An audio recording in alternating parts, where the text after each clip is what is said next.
Welcome back to Brands and Banter. I'm Joanna, and if you're new here, this is the show where we talk to people who work at the intersection of brand, experience, and the real world, people with strong opinions and who have the receipts to back them up. So I'm super excited to chat today with Tami Murphy, founder of Tamic Strategies. Tami has spent her career deep inside specialty retail, specifically the toy industry, consulting with brands and founders on how to grow without losing what made them interesting in the first place. She's also an astroplay expert, which is exactly as cool as it sounds. So, Tami, welcome. Thank you. It's good to be here. I laughed when you said strong opinions because, yeah, I've never been accused of not having an opinion. I love it. That's good. I like a good strong opinion. I'm going to start with something that I think sounds simple, but I've been thinking about since we set this up. The episode theme is really all about the stores that make you feel something. When you hear that phrase, what comes to mind for you? Magic. Yeah. Like when I walk into a store in our industry, a toy store, I want to feel magic. I want to feel playful. I want to be happy, and upbeat. Play is fun. Play is so fundamental to our who we are as human beings and who kids are. Like that's their job, right? That is their job to play because play is how they learn. So yeah, that's how I want to feel. Yeah, I couldn't agree more. I think magic is the perfect word for that because there's nothing quite like the magic of walking into a toy store that just like invites you to be playful and to interact. So I know we'll dive a little deeper into that, but I couldn't agree more. So let's talk about your world. When you say specialty retail, specifically specialty toy, what does that actually look like from the inside? Because I think most people might have kind of a surface level picture of what that is. I was thinking, yeah, about this because I've been in it for 20 years and my family's been around it for 20 years. So I'm like, what do people think? And I kind of started thinking about, well, when I meet people and they, invariably we're all trained to say, how's the weather? What do you do for work? Kind of thing, right? When I answer, what do I do for work? I try to be kind of funny about it. And I say, well, I play for a living. And they kind of look at me all strange. I'm like, well, I work with toy and game companies bringing their play products to the market. So I play for a living, right? And people immediately like, oh, that's so cool. And it is cool. I won't lie. I love being in the play industry. It's a lot of fun because we do get to play with toys. We do get to play with games. We're playful by nature. And we're not, selling medical instruments that save people's lives. We're not transporting organs. We're playing. Nonetheless, play is serious business and it's big business, right? So I think people forget that it is such a big business and it's a business that runs on tight margins. And so there's a lot that goes into having a successful, functional, thriving business within our industry. It's challenging, right? Yeah, no, I So does that I answer your totally, question? Is that it give you kind of does. a... No, it does for sure. And I think that it's something that a lot of people don't understand kind of the nitty gritty of the business piece of it. And they're just like, oh, it's a toy store. It sells toys to little kids. And they maybe Yeah. don't understand that.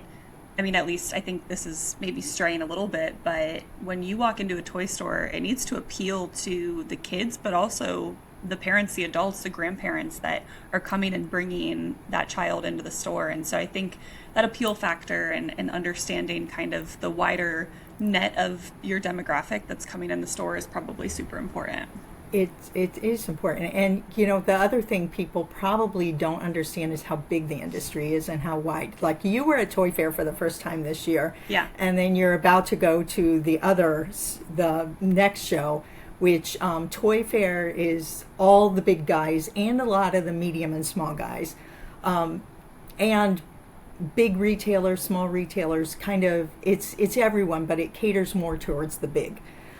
This next show in June is for the specialty trade, which is the small independent toy stores and all the service providers and product providers for them. And if you use like the 80-20 rule, probably you are seeing 20% when you walk into a big box store, you're probably seeing 20% of the products that are available in our market on the shelves. There are so many products available to people, great products that they just won't find unless they start exploring specialty toy stores, because these people are experts. They spend their careers going to stores, reviewing products, knowing how play works and how kids play and how adults play for that matter, because that's important too. What you just said is we play at all ages, and the two most important, I think, for me personally, because I have a 91-year-old mother, is it's important for my 91-year-old mother to play and work her brain and work her motor skills, whether they're fine or gross, as it is for a child who's growing up and developing. It's equally as important. One is gaining those skills. The other one is retaining them, right? So I think people also might not understand the scope of how many products there are out there. And I looked up, I was curious because Amazon is a real thing, that everyone deals with. And sorry about that. There are, in our category, toy and game category, 6 to 10 million products listed on Amazon under our category. Imagine 6 to 10 million. It's craziness. But I think one of the reasons I personally love specialty so much is because those owners curate products based on knowing who their clients are or who their customers are, who traditionally walks in their door. They know their communities, they know their staff, they gain that sense over time. Not only do they read numbers and spreadsheets, but they know the personal part. Like, they're really human. You can't replace that with a spreadsheet. There's a human element to making sure you pick the right products and put them on your store shelf. And it's very curated at the specialty independent level. And I love that too, because I think it can be so community based, and what is maybe hitting in the Midwest is not what's hot out west or in the South, or so I think that is the magic, to go back to that word about some of these specialty retailers, is like, when they can really hit home on what their community wants and needs and those desires, I think you really start to see that momentum come through. So that's awesome. I just think about all of these toys that are so hot right now and like just flying off the shelves because of how social media viral they are. And I'm like, that's one product out of this 6 to 10 million that you're talking about. That's on Amazon. Like, I know Neatos are all the rage right now, and like out of stock everywhere. And it's nuts to me how quickly something like that picks up and flies off the shelves. I was actually funny because I was in a conversation, and I'm on a couple different groups and committees, and one of our committees we were talking about that Neato trend, and how funny it was that Neato has been around for a long time, right? And the specialty stores have been carrying Neato, and it's just part of their normal ordering, and no one was prepared, as Schilling wasn't prepared either, the company that makes Neato, right? For all of a sudden something happened, right? It was a TikTok video or something, and it became this thing. And because we quietly joked, and it's actually not a joke, but trends start in specialty. The specialty toy store owner is going to start to see these things before anybody else. Hacky sacks also, like all of a sudden, like in the last couple weeks, hacky sacks have blown up.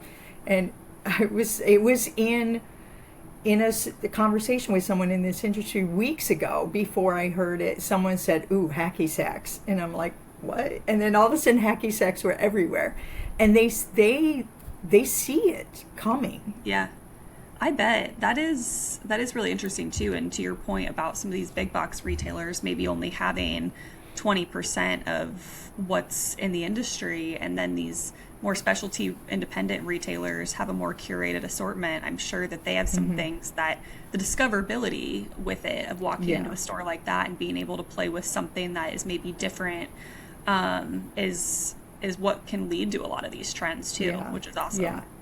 and by definition, their buying cycles are different, right? Yeah.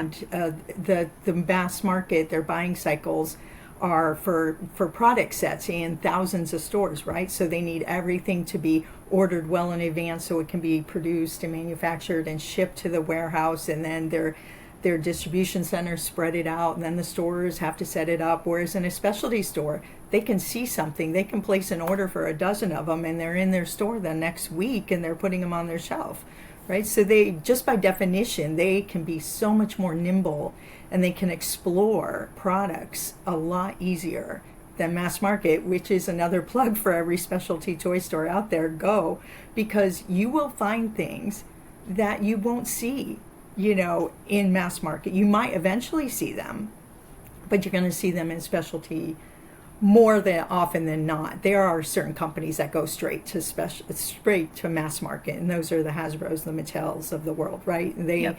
They do go to mass market first, and their stuff, that's where you would go. But for the rest of the innovative, creative minds, they go to specialty first. That's where they drop their products and explore and innovate. Yeah, makes sense. I love it. Well, let's talk about, everyone keeps saying physical retail is dying. I think you clearly have a take on this, or at least it's maybe a little bit more complicated. So give me your honest take on that when people start to tell It you is that not. I know. That's my honest take. It is not. So it is changing for sure. It is absolutely changing. And it is becoming, I think, difficult. But it seems like there's always something going on, right? There's always some challenge. Since I've been in the industry, when I first started, it was Walmart was an evil word, right? Like, well, you're in Walmart, I don't want to carry your product.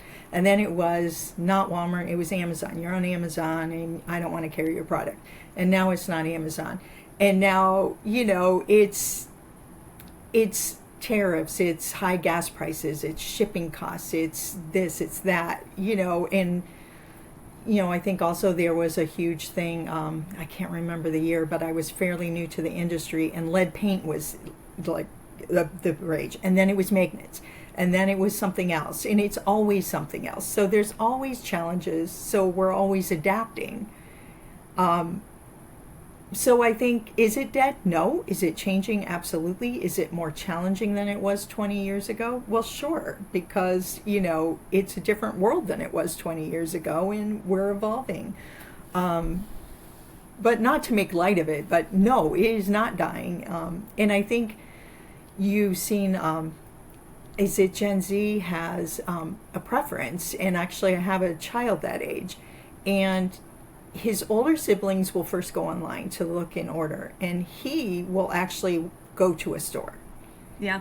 And I laugh because people say, well, instant gratification, you're on your phone, you press buy, buy, buy. Well, what is more instant gratification than actually looking at something, touching it, paying for it, and bringing it home right in that moment? Like, that's retail. Like, true instant gratification, in my mind, is going to a retail store and getting it in your possession immediately, and not waiting till tomorrow when Amazon is going to deliver it. Yeah, no, I think that is such an interesting point, because we have seen that Gen Z and younger are really wanting to go in store and actually touch and feel and see it, so that they can understand the product that they're getting.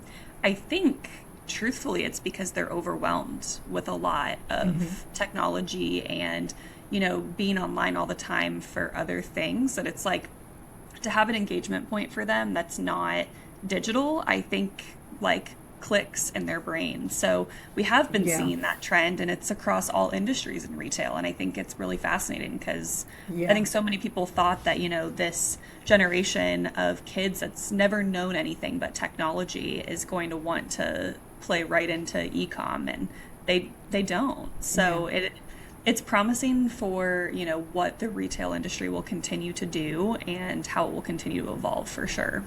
Right. Well, and think that many of the small retail stores, the ones that are thriving and actually adding locations, because in our industry, I've seen numerous toy stores like, oh, I'm adding a second location. Oh, this person is going out of business, so I'm going to buy their store and make it. Like, we see that happening now. And a lot of these stores are playing to that digital also. So if you have a local store, they may have an online element that you can buy online. They may have, a TikTok shop, or they may have an Instagram shop where you can just buy instantly.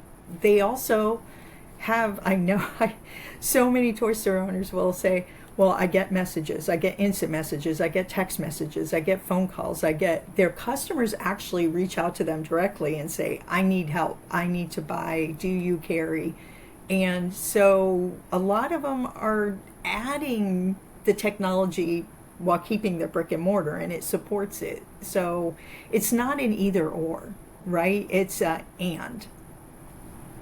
Yeah, no, I definitely agree. I want to get a little bit into independent versus big box, because Okay. I think your like perspective on it is maybe a little bit more nuanced. But can these independent retailers actually win, and what does winning mean for specialty independent right now? Okay. I don't think it's a matter of winning or losing. I think it's a matter of leaning into what they do well and getting enough piece of the pie Yeah, to let their business thrive, right? Because there's always going to be a Walmart, a Target, an Amazon, depending on where you live, a Meyer, anything like that. There's always going to be someone else. And rather than really going after that, it's winning your own game, right? What makes them so important to their community? So I don't think it's a win-loss. It's in my own, like, I'll use my own personal example. I do go into Walmart. I buy on Amazon, and I know some of my specialty friends, if they listen to this, they're gonna maybe think twice about being my friend. But if I can buy local, I buy local. If I yeah, can't find something in a locally owned store, some odd thing, and some, detergent I like, or shampoo I like, or, nail product. Just the other day, I was trying to find something special for my cuticle, which is giving me problems. And yeah, I bought it from Jeff Bezos because I did my research and I couldn't find it anywhere else. And I'm like, okay, in that case, I'll buy it there. But if I can go into my local grocery store and buy fresh produce from wherever they buy it locally, I'm going to do it. If I need a gift or a friend, whether it's an adult friend, I'll go to my local gift store and she'll help me find the right gift. yeah, That's the cool thing, right? They act as personal shoppers. you do. And you tell them what you're looking for and you tell them your budget, and they'll start walking you around the store and showing you things.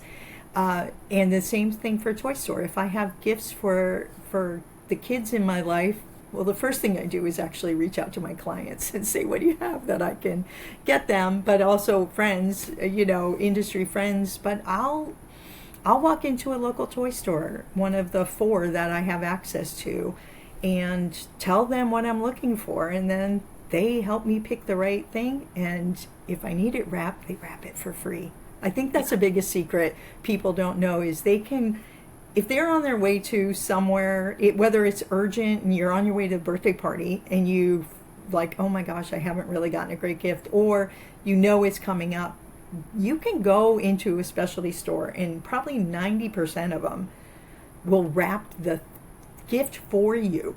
And I'm like, you walk into a big box and you pick something off the shelf, and then you got to go to the wrapping paper section, and then you got to buy a ribbon, and then you have to, or you buy a gift bag, and then you have to buy tissue paper, and then you have to buy a card. Well, you can go into a specialty store, whether it's a gift store, a bookstore, a toy store, a locally owned or a store, and they wrap it for you and they get it ready to give as a gift right then and there. And most of them have gift cards too. You can card, you can sign your name, attach it, and you're good to go.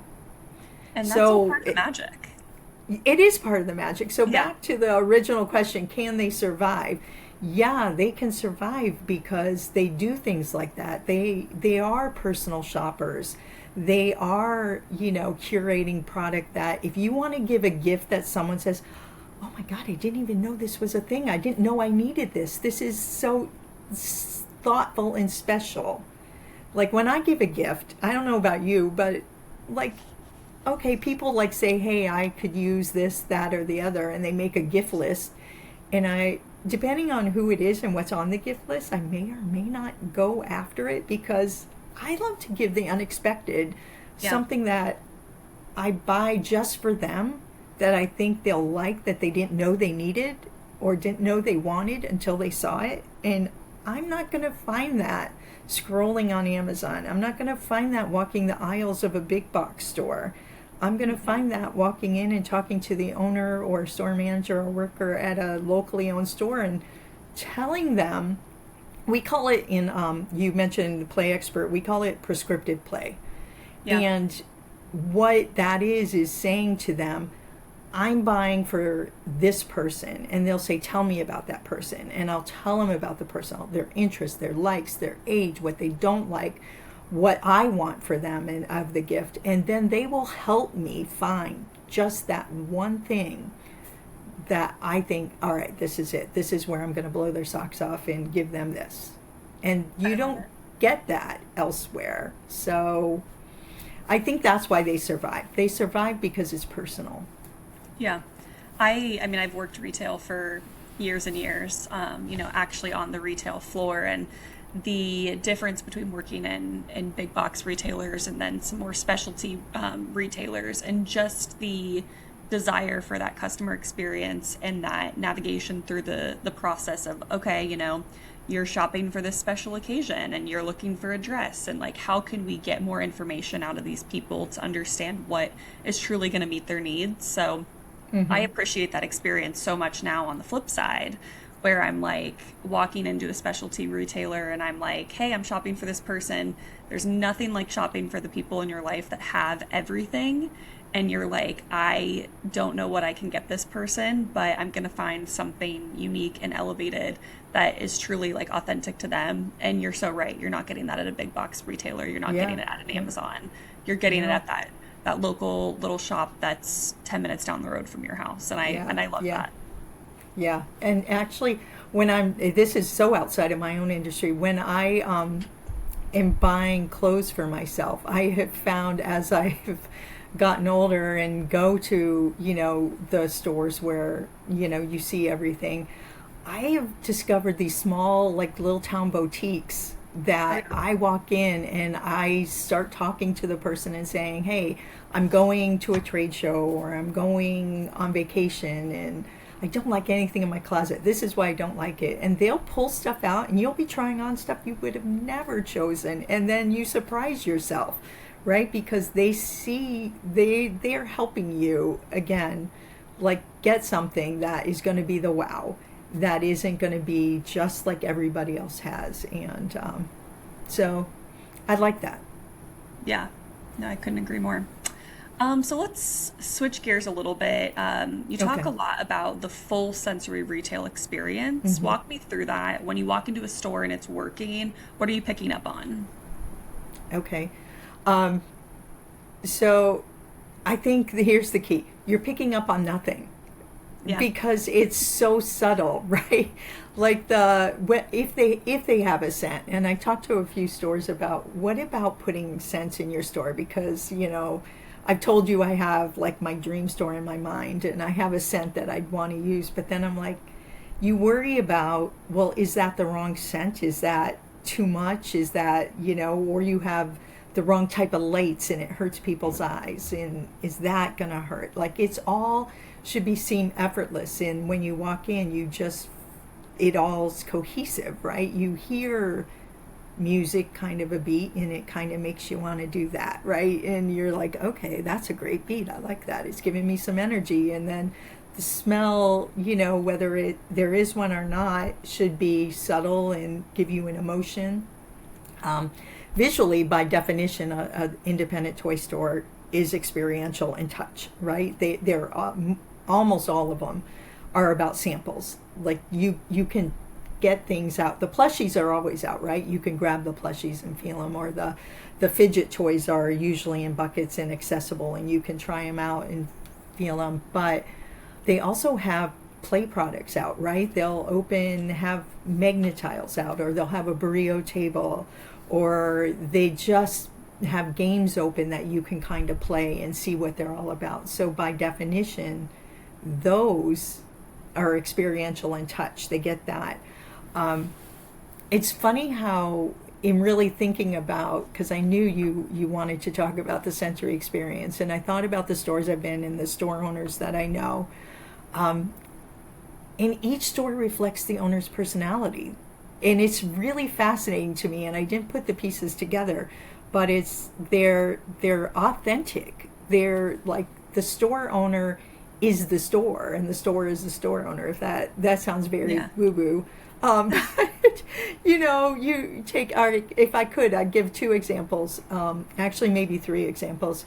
I know a store owner up in Vermont, and her store is so eclectic. It is, you walk in and it's like so much. It's a lot of stuff, and it just weaves you through her store. And every little corner you kind of peek, and there's a hidden little corner in here, and look at all the fun stuff here. And it's very organized, and there's some themes going on, and then there's categories that are put together that you may see other parts. Like if it's sunflowers, you may see the sunflower hat and purse in a game or a craft that's sunflower based in a corner, but the sunflower craft is also with all the craft stuff, right? So it's organized in that sense, but it's like in a scavenger hunt. It's an adventure being in her store, seeing what you're going to see, and it's like so visual. It's crazy.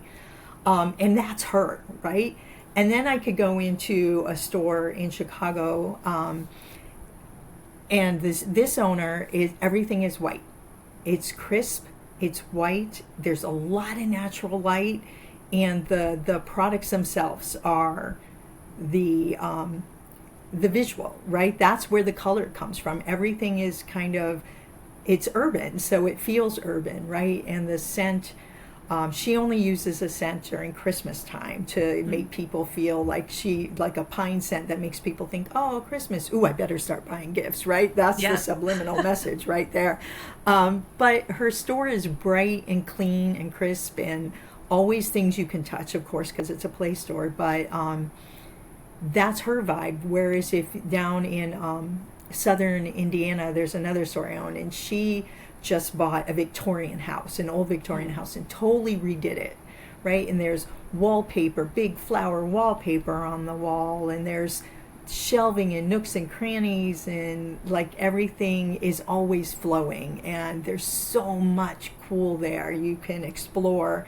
But it's not as much product as like the Vermont store, but there's well-stocked shelves, but it feels a little more I don't know, straight, like organized. I don't know how to say it, but and that's her personality. And each one, it fits the owner's personality. So it's curious to me, like how they do it. And the store in Indiana said it's all about making people feel cohesive, right? Like it's so subtle they don't even know it, but it all works together to make a feel in the store. And it takes time for them to figure this out, and it takes time.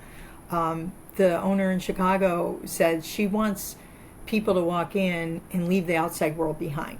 So things like music are intentional in her store. She doesn't play the radio. It's an approved list of kind of pop songs anywhere from the 60s to the 2000s. And it's got a nice beat, so you can hear, people might be tapping their toe or kind of doing, dancing along. But it's not distracting. They can still have conversations, and if they're talking and they're struggling with something, the worker can actually hear over and say, oh, okay, they need my help, and they can come over. But it's all cohesive and gives the right feel. It's not too much, it's not too little, but that's, there's a reason, like they have gotten, these stores have been around for a while because they've trial and error.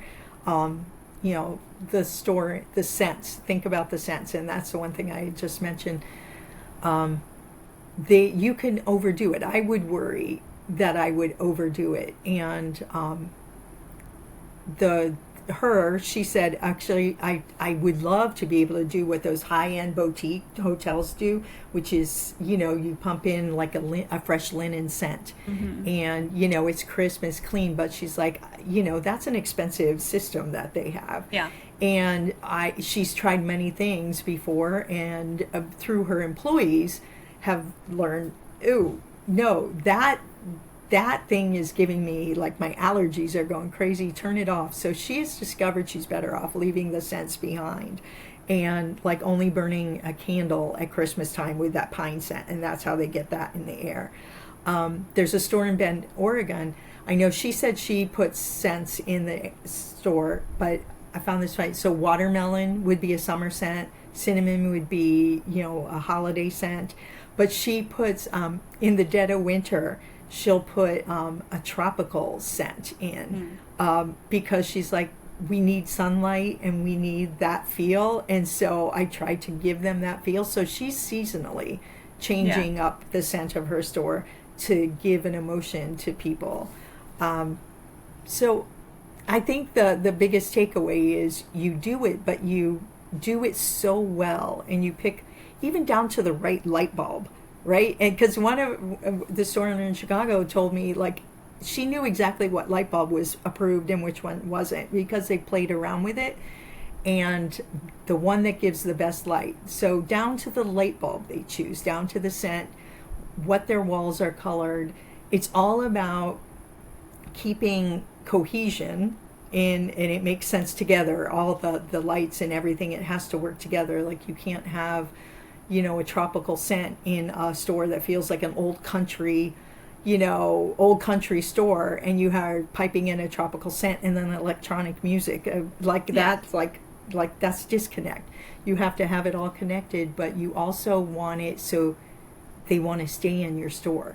Like, it's not so oppressive, and it's that you're like, okay, let's get in and get out.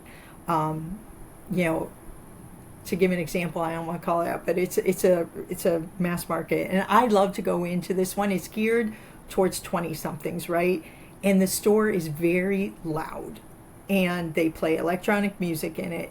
And I go in, and I'm like, I love to poke around in there just because I'm in the industry, and I love to see what they choose to sell and not sell, and what's in their world, what, for their clients, our customers, what they like. But it's so loud that I go in and I'm like, oh, I start to I got to get out of here. But again, I'm not their customer base, right? Their customer base, I see the late teens or early 20s, and they're not bothered by the music at all. They're just talking away, and they can hear each other, and they can explore. So some of it is knowing your customer, and finding the right fit. It's trial and error, like everything. Yeah. For sure. So there's also probably an accessibility angle here that you had mentioned, that most brands maybe don't think about right off the bat. So tell me a little bit about that. What does accessibility look like in a retail sensory context? Well, that would be the scent issue, right? Like pumping in a scent that like triggers people's allergies. Not good. They're going to leave and have a negative feel, right, on the store. Or having the wrong music and the wrong lighting, because then it drains their energy. If you don't have happy, upbeat music and you have more mellow and sad music, what does that mood does that put the buyer in, right? Yeah. And if it's darker rather than brighter and more natural light feeling, it drains their energy. So you think about all these things. From the visual standpoint, I think not only store owners but vendors who supply the products have to really think about what their product looks like visually on the store shelf, and if there's a way to make it so it can be a feel experience, a touch, a feel, whether that's we have to be able to give a sample to these specialty stores so they can open it and have it so people can interact and play, or is there a window where someone can, if it's a sensory thing, can they feel it if it's in a package? So there's something there also for vendors who supply the products to remember, like, you're part of the visual, you're part of the touch of a store. Yeah, certainly. That's a good outlook on it too. Let's shift in a little bit about the work that you do with founders. So let's talk about how you Okay. actually work with founders. And this first question really, like, aside from anything else, what do you ask them first? Like, your first conversation with them, how do you kind of kick that off? Okay. So to be clear, so I don't work with the retail stores. I work with the Yes. people who make the products, who put the stuff on the shelves. Yep. The first thing I want to ask them, honestly, is what's the end game for you? Are you doing this, starting this business because you want to eventually sell it and make some money, and you're growing something of value to cash out, and or are you growing a toy company to run a toy company? Do you want to own and grow long term? Some people don't know for sure, and that's okay. And there's no right or wrong answer to that question, but it helps set the stage. Like, what's their mindset? What are they really after? Because that helps determine the path forward. Yeah, no, definitely. I mean, I think that's something that when you kind of get into anything, some people have this big idea and they're like, okay, yeah, I'm going to do X. And they don't always understand like where it can take them and what other threads they can do. So I think having that initial conversation for them to kind of think about like, oh, I didn't even think about all of the different options is probably really helpful in those early stages. Yeah. What's a thing that you feel like founders most consistently resist when you start working with them, or maybe that they're getting wrong and you kind of help recharge them? Ooh. If they resist advice, Yeah. and not just my advice, but if you have a product and you showing it to retailers and they are saying, ooh, that packaging is not going to work in my store, or the colors are usually colors, that's a subjective thing, but the packaging is pretty solid. Like, if you have a package that's 14 inches by 16 inches by 4 inches deep, like, everyone's going to be like, that's too much on a shelf. So I guess things like really logistical things about, are you making it easy for a store to buy your product? And if Yeah. they're resistant to that's a problem, right? So that's one thing that I look for as a flag, I would say. But where they're resistant, I don't know. I don't have a good answer. The one thing that pops into my mind that isn't really the right answer for this question is their profit margin. Yeah. Right? If they got to be willing to talk about their profit margin and what their product is worth on the retail market, than what it has to be wholesale versus what it costs to make. If that isn't in alignment, that can be a challenging conversation, right? And because that means you either have to change the price point, or you have to change how you're making the product to make it profitable to have a thriving business. So maybe that is the answer to your question. Yeah. No, I think that's it. It's profit margin, right? If it's not on, because I think people, I think I said it earlier, it's a tight margin industry. So if you don't have your product priced right, and you're a small business and you're kind of in the beginning founder days, and hopefully you have some funds and some capital, but if you plan to be scrappy and make it, like, you still need money to launch a business in this industry, but you can be scrappier, but your profit margin has to be there, because as you're selling, you're having to funnel money back into your business. Yeah, for sure. So what does it look like when it goes right? Like, what are those things that when you're working with these founders that like really get it? What does that look like, that relationship? It's fun. It's a roller coaster, right? So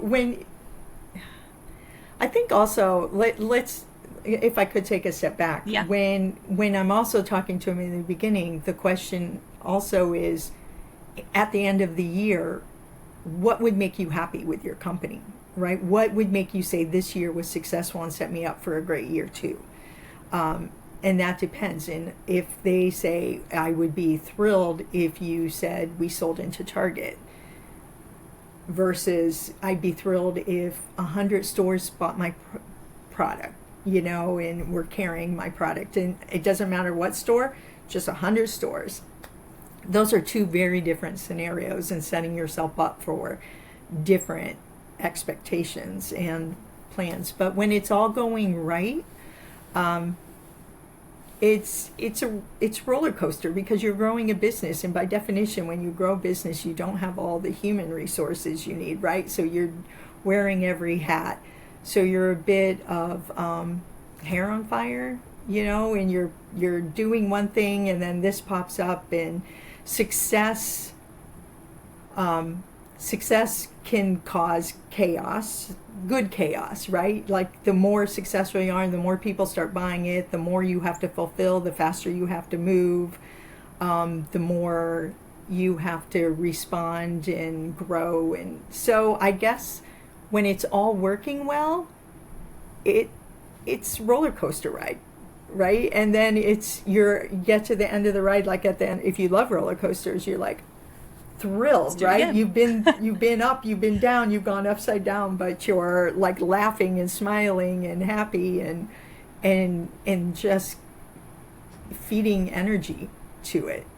I think that's what it looks like. I think that's feels perfect. like.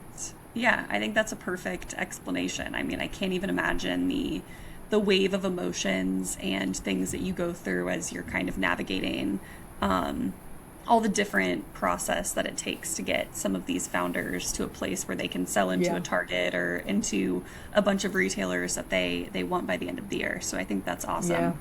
Yeah.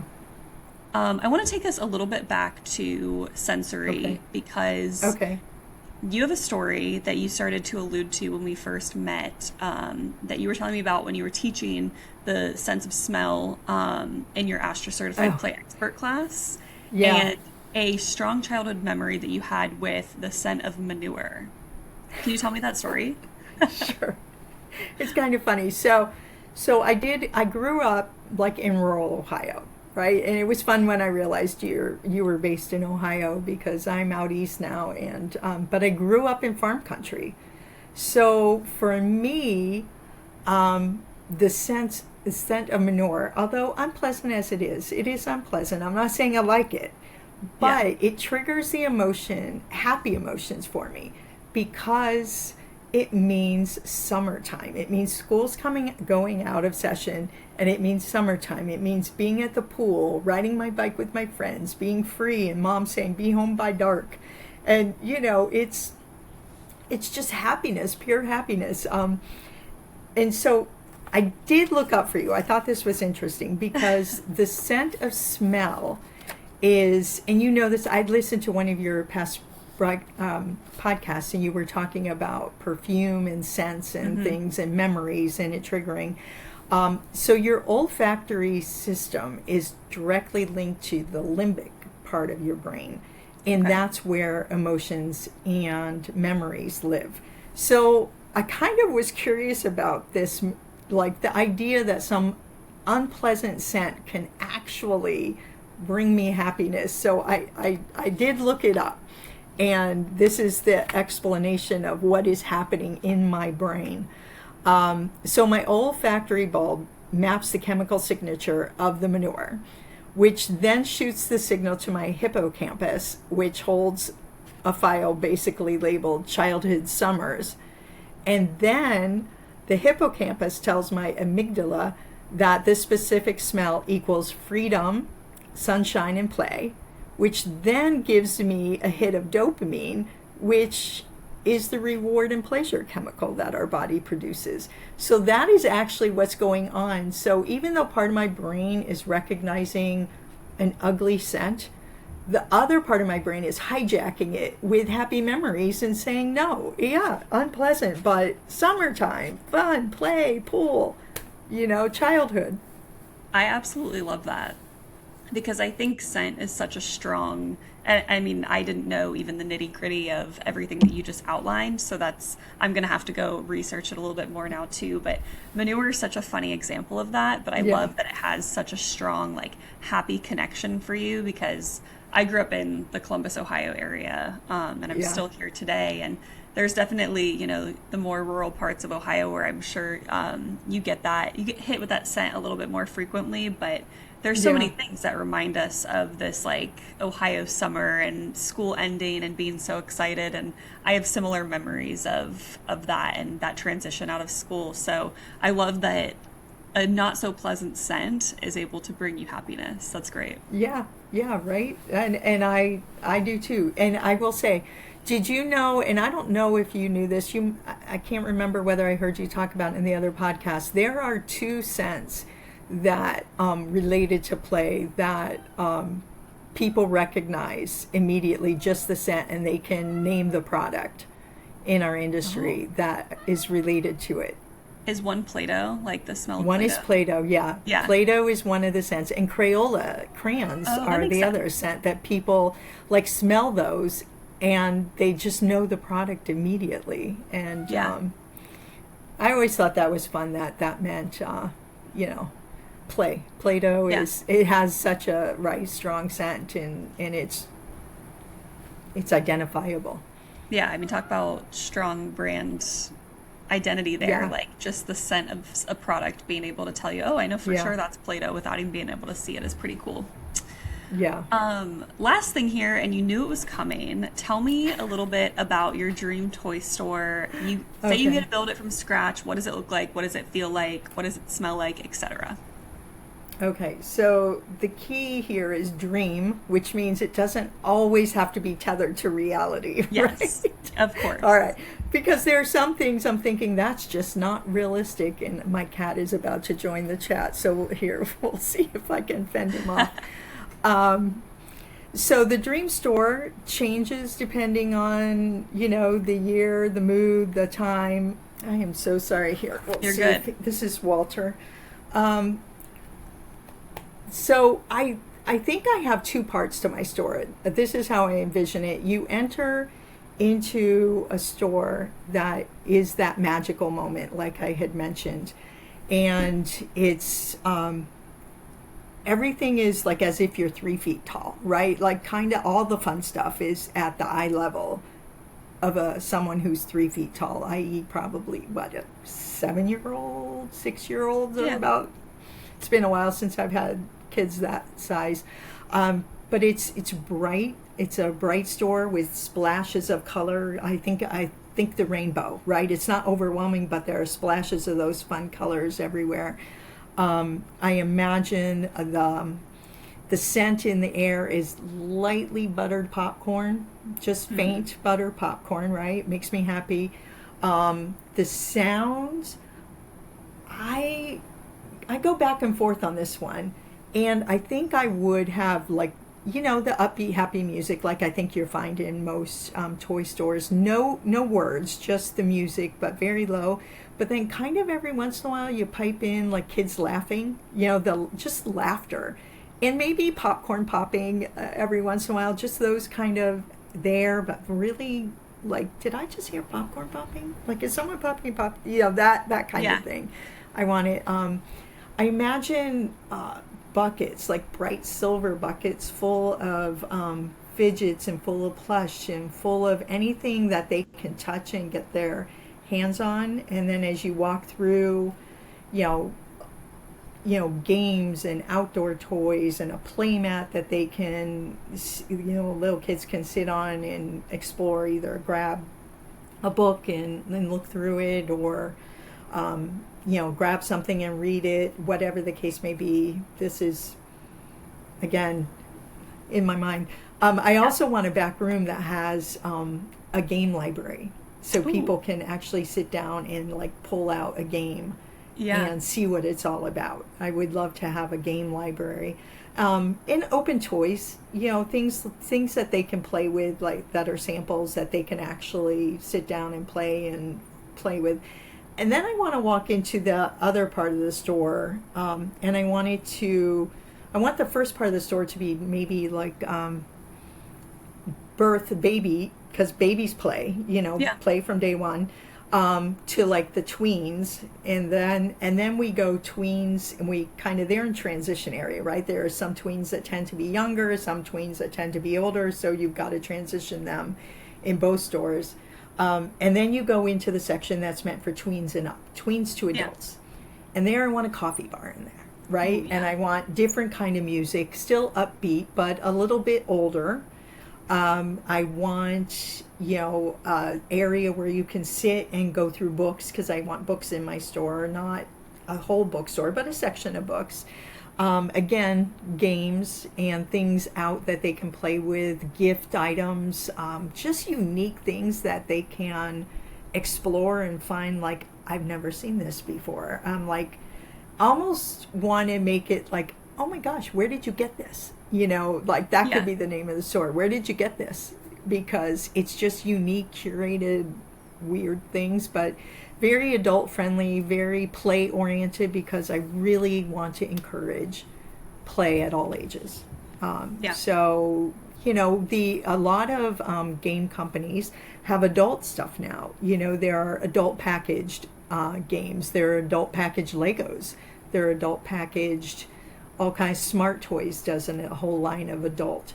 I want that kind of transition, but also, some hobby games thrown in there. And I'm not a hobby game person, but I do, I guess Catan is the one thing I Yeah. play that's kind of that gateway game into the heavy strategy. But that's kind of, I don't know what the scent would be in there. It wouldn't be popcorn. The scent would have to change. Yeah. I'd have to think about that. Maybe it's coffee, maybe it's caramel. I don't know. Ooh. Both sound delicious. I love the smell Yeah. of coffee. Well, I'll tell you, I Yeah. would shop at your toy store. I would, All and then I right. would be like, "Where is the fresh popcorn? I need the fresh popcorn while I go browse." So, I mean, Yeah.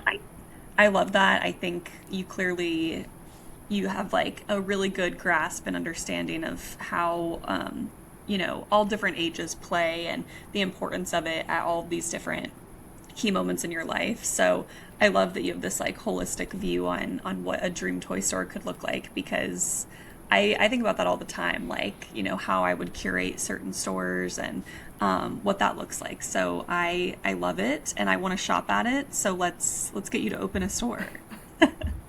Okay. Okay, yeah. All right. So you'll be my bank? There we go. Yes, of course. Yeah. Well, Tami, anything before we go that you want to touch on or talk about? This conversation's been awesome. Oh, thank you. It's been fun. I think just, again, reiterate the fact that within the specialty, visit your specialty toy store. If you find which one you have, because I would encourage people to go in and actually take the time to talk to the people who work there, because they know play, right? They understand play, and everything they do as a community, if you will, within the specialty, is to serve play, right? They are businesses and they need to make money and they need your support and buy something and all that, but also use them as a resource. They're so valuable. They know things, right? They understand child development and play, and I would leave people with the just play, and that doesn't mean you have to go buy a game, or you don't have to go buy Magnetiles or a Lego set, but by all means do. But play can be dancing. Play can be putting on some music and dancing around. Like, tap into your inner child and be fun, because play releases chemicals within your body. They're called the happy chemicals, right? The dopamine, the oxytocin, serotonin, and endorphins are like 4 chemicals you can tap into within your body just by playing. Skip, Yeah. go for a walk in the nature, like dance, like balance on one foot and pretend to be a flamingo. Like, be silly. Yeah. I love it, and I couldn't agree more. I think adults probably need to play more and teens probably need to play more. So I say let's keep pushing it and Yeah. getting everybody to play more, because I couldn't agree more. You need those happy chemicals. Yeah. They need to be prevalent for everybody. Well, thank you so much for being here. I'm looking forward to seeing you here in a couple weeks in Milwaukee for Astra, and can't wait to connect more and talk more toys. Well, thank you. I appreciate being invited. Of course. Talk soon.